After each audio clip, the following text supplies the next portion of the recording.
Earth is sending oxygen to the Moon. Between 1969 and 1972, 12 astronauts left footprints on the Moon. But according to new research, our planet has been sending another sign of life to the lunar surface for billions of years: oxygen. And even though an estimated 4 tons embedded in the lunar soil in the last 2.4 billion years or so, that won't make settling the Moon any easier. A small bit of Earth's air leaks into space each day. Don't worry, it's only about 90 metric tons out of a total of about 5 quadrillion metric tons. Some atoms and molecules near the top of our atmosphere are simply moving so fast they overcome Earth's gravitational tug.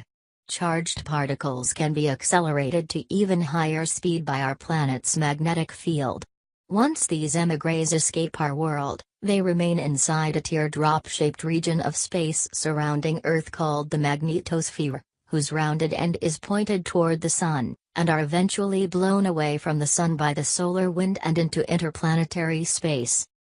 For the largest part of each month, the Moon is bombarded with high-speed, highly charged atoms spewing from the Sun and carried by the solar wind. But for 5 days every month, Earth's magnetosphere passes over the Moon, shielding it from the solar particles and allowing slower speed particles from Earth to take their place, says Kentaro Terada, a cosmochemist at Osaka University in Toyonaka, Japan. Moon-orbiting probes experience the same conditions, he notes. In 2008, sensors on board Japan's Kaguya moon-orbiting probe detected a dramatic change in the kinds of oxygen ions striking the craft during a narrow window each month. Those ions moved at slower speeds than those typically carried by the solar wind and sported just a single positive charge. They also arrived during an interval that fell solidly inside the 5-day period when Earth's magnetosphere blocked the solar wind. All of these factors suggest the oxygen ions originated on Earth, Terada and his colleagues report online today in Nature Astronomy. During each burst of oxygen, an estimated 26,000 ions per second pass through each square centimeter of sensor, the researchers say. The team suggests that earthly oxygen ions most likely originated in our atmosphere's ozone layer, where certain wavelengths of sunlight break apart ozone into regular oxygen molecules and single atoms. Later, those single atoms filtered upward to higher layers of the atmosphere and then escaped into space. Those atoms' origin in the ozone layer might also help explain a long-standing mystery about some grains of lunar soil brought back by Apollo astronauts. A few of those grains sport higher than normal proportions of oxygen-17 and oxygen-18 isotopes, as compared with the universe's predominant form of the element, oxygen-16. Notably, Terada and his colleagues say, previous studies have shown that the overall proportions of oxygen isotopes in the ozone layer also are skewed toward above-average concentrations of oxygen-17 and oxygen-18.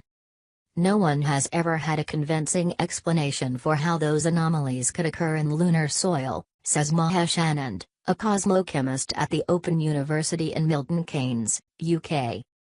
The data may be quite important for another reason, says Philippe Esquet, a plasma physicist at the European Space Agency, ESA, in Noordwijk, Netherlands.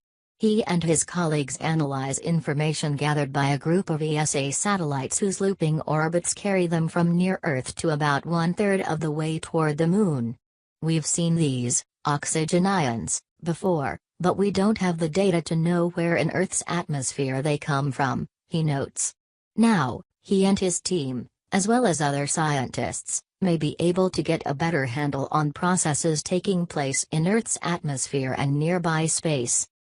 For instance, Esquet suggests, he and his team can look at data from their Earth-orbiting satellites gathered at the same time as the Kaguya data to see whether they, too, show similar increases in singly charged oxygen ions streaming from Earth. Such analyses could lead to better models of atmospheric chemistry occurring at very high altitudes on the fringes of space.